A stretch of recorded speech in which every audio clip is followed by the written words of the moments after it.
भाई छला हमरा चले साइड सॉन्ग भैया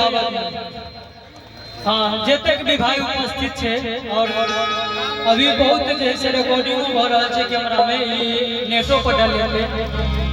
तक सब भाई के हम कह चाहे कि अभी गाना सब जल्दी लगी आओ जल्दी छौरा के दिल टूटे है त माय हाथ के खाना नहीं तो संदीप भैया के गाना हां नागेंद्र भाई रहते तो बेटने तो एक बार आवा जना जना के गिलास मैथिल के चंदन के तो सब आदमी के हम कह चाहे जे भी अभी जो वीडियो बैठल से उठा लेते YouTube पर सब भाई देखबे सब के इंतजार छै शायद सॉन्ग के केला ना होय छै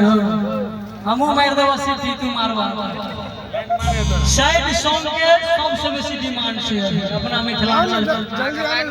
और किनका आवाज में पब्लिक के पसंद छै केकरा पब्लिक पसंद करे चाहे छै सैड सॉन्ग में हमरा त नहीं पता है लेकिन हमरा जते प्यार आशीर्वाद है सैड सॉन्ग में पब्लिक सब हमरा लेल बहुत छै बहुत आदमी सब अभी हमरा घर पर पहुंचे है कि भैया गाना के लेने तो हमर तबियत अस्वस्थ है अस्वस्थ के कारण अभी हम जोश में गाबि रहल छी बाकी हमरा दिक्कत बुझा रहल